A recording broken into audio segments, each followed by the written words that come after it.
here's a couple supplements that you might want to just open up the wallet and spend a couple bucks on, all right?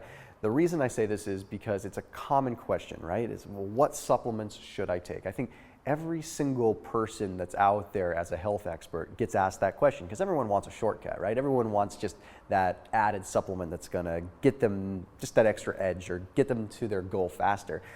Truth be told, there's nothing magical, and I think you know that, but there are some basic things. Now, very important disclaimer here, this by no means constitutes the end-all be-all of what you should be taking in the way of supplements. This is what I would consider the most baseline general platform for supplements, right? So basic things that are relatively inexpensive that you probably want to add to your mix if you're just trying to get healthy, whether it's keto, whether it's fasting, male, female, things I would recommend. Lots of other videos going into detail in other spectrums, okay? Please make sure you hit that red subscribe button, then hit that little bell icon so you're never missing a beat. Okay, the first one is an obvious one, and that's going to be fish oil. All right, yep, I said it. Maybe I'm vanilla, maybe I'm basic, but fish oil is good, all right? Good quality fish oil is going to be coming from a really small fish source, okay? So we're looking, the smaller the better. Anchovy oil, usually that's going to be the best kind. It's going to be lower mercury count, really just solid stuff. The reason that fish oil is on my list is because it is something that everyone can benefit from. Now, if you're vegan, there's algal oil forms, but the point is that getting your omega-3s in a DHA form is really powerful. Now, studies show increases in cell fluidity, so improving the membranes of a cell, which means that cells can communicate with each other better, which, just like the name implies, improves cell fluidity. The cells are just flowing through the motions and everything moves a lot easier. Also, immensely neuroprotective. Any scientific evidence that you look at regarding DHA or regarding fish oil is always going to point to the neuroprotective benefits. Alzheimer's, dementia, fish oil plays a huge role. But if you're also just looking to just have more cognitive function, then heck yeah, fish oil is going to be important. Okay, there was a study that took a look at 12,000 pregnant women. I know this doesn't necessarily apply to everybody, but it's just interesting to show how much it gets ingrained in our systems. 12,000 pregnant women, and they monitored their diets. They found that those that consumed the least amount of fish oil, the least amount of omega-3s, ended up having a 48% higher chance of having children that were in the lowest quartile of IQ. So basically meaning they were giving birth to children that were lower IQ if they were deficient in omega-3s. Just shows it doesn't just affect us, it passes through as well, which really means it gets ingrained. Now, the fun stuff, there was a study that was published in the journal Clinical Science that took a look at subjects that hadn't done any kind of resistance training. Okay, for 8 weeks, they had them take in 4 grams of EPA and DHA, so eicosapentaenoic and docosahexaenoic, which are the fish oils, right? Okay, they found that they had a pretty significant increase in mTOR signaling and also the P70S6K pathway, which means that they had an increase in muscle protein synthesis when that omega-3 was combined with protein. Interesting though, because what that really tells us is that if you take someone that isn't having omega-3s and someone that is, and you give them both the same amount of protein, the people that have the omega-3s are going to synthesize more of that protein and actually build muscle. So case in point, it's just a simple, obvious one to be adding to the mix.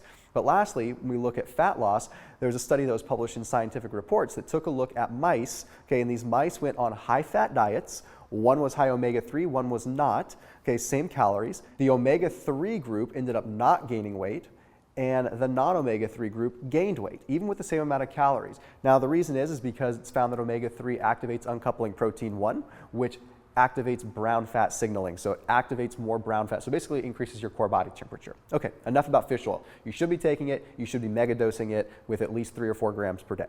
Now let's move into vitamin D. Vitamin D, obviously get it from the sun whenever you can, but we need to be supplementing it in some way. We need to be getting it through different forms. The reason that I say vitamin D makes the list is because of one big glaring reason. We can talk about other ones, but the big glaring one is the immune system. We neglect our immune systems, and then we get sick, and then it sets us back in our training, it sets us back in our diets. Or our immune system is just overactive all the time, and we're running ragged, we're fatigued, okay? So our immune system has little signals that go out whenever it notices a threat. And these signals go out and they literally seek out vitamin D. And once they find vitamin D, it activates the immune system to either turn an immune cell into a potential what's called a killer cell or a helper cell. The long story short is it takes T cells and it makes them activated. We don't have an immune system without vitamin D. So in the wintertime, when we already have a prevalence of cold and flu floating around and we're not getting sunlight, then we're really just having a problem, right? Okay, the other thing we have to look at is the mood.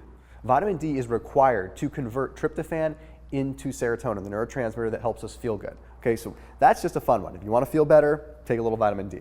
And then lastly, when it comes down to building muscle, we've also found that vitamin D activates leucine a little bit better. So basically it makes it so that mTOR is elevated because of the leucine. I shouldn't say it activates leucine. It makes leucine more usable because it activates mTOR. So long story short is you have an increase in potential muscle building because vitamin D makes leucine, the amino acid in protein, more usable by the body. Okay, then we have to talk about the protein side of things. I'm not going to spend a whole lot of time here because honestly, we could just go down a million rabbit holes. A good quality, clean pea protein that doesn't have other things in it, and a good quality grass-fed whey protein isolate. Okay, pea protein and whey protein absorb about the same rate within the body. Some people will say that whey protein is utilized better in their body than pea. Some people have a hard time digesting pea, so that's why I give those two options. But if you're plant-based or you want to go plant-based or kind of reduce the carbon footprint on your body a little bit, then a clean pea protein is good. If you go for a whey protein, you want one that's clean and a whey protein isolate, not a concentrate, so that it spikes a little bit of insulin and allows it to get absorbed. If you're looking for a recommendation on that one, I recommend Antler Farms. They have a really good New Zealand grass-fed, grass-finished whey protein isolate. I'll put a link down below in the description. That way you can check them out because it's hard to come by a good whey protein that's actually clean. The next one that makes my list is something called DIM. Okay, short for diindolylmethane. methane. Sounds complicated. All it is a derivative of something from cruciferous vegetables. I'd recommend just a small amount, 1 to 300 milligrams of DIM. What it does is it helps the liver metabolize and process excess estrogen in the body. There's some common myths out there that say that DIM crushes your testosterone levels and DIM will hurt you because it crushes your estrogen levels too much. No. Small amounts only help you metabolize excess estrogen, which excess estrogen is a toxin to the body and gets stored back in our fat cells and causes havoc, okay? It causes aromatase activity. It makes it so that the testosterone that is in a male's body gets converted into estrogen, and it makes it so that women can be in estrogen dominance, which we don't necessarily want. So I highly recommend adding that into the mix as just sort of your core supplements. Then next up, we have magnesium. A world of different magnesiums that you can take, but in the general sense, I'll recommend dimagnesium malate. Okay, dimagnesium malate is a slower digesting, kind of sustained release form of magnesium because magnesium has a tendency to get absorbed really quick and then kind of go right through us, if you know what I mean. If you were to just take some magnesium citrate, I probably wouldn't be seeing you a whole lot in the next 30 or 60 minutes, all right? So dimagnesium malate is going to be really powerful. We need magnesium simply for energy, but also for a lot of things. If you suffer from muscle cramps, then it's important. But just for the regular person, it should be in your arsenal because we oxidize through magnesium like crazy, especially if we're active. So magnesium is required to bind to ATP whenever we're making energy. So when our cellular respiration is occurring and we're actually creating energy, magnesium is required to bind to that energy currency of ATP. Just very, very important there. Lastly, I think that everyone benefits from taking a little bit of turmeric.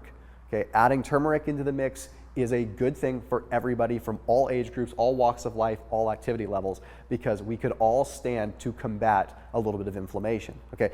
Inflammation, in this case, we're talking about nuclear factor kappa B and the inflammasome, so it's known as the NLRP3 inflammasome. Over 2,000 studies, solid scientific literature, proving that turmeric is powerful at modulating inflammation, and some studies that show that it's even more powerful than ibuprofen or aspirin without the stomach bleeding, right? Okay, so just add it into the mix. It's so inexpensive. You can get turmeric that is bound to bioperine, like black pepper, so it actually absorbs better, or you can get turmeric that's in like a liposomal micellar form, like that is in one company called Pure Thrive. Okay, so just do your due diligence when it comes down to the kind of turmeric that you're getting. But this is the basics of it, right? 6 simple supplements that you probably should have in your arsenal. They're not that expensive, and you can rotate them out and add other things in when need be. As always, please keep it locked in here on my channel, and I'll see you in the next video.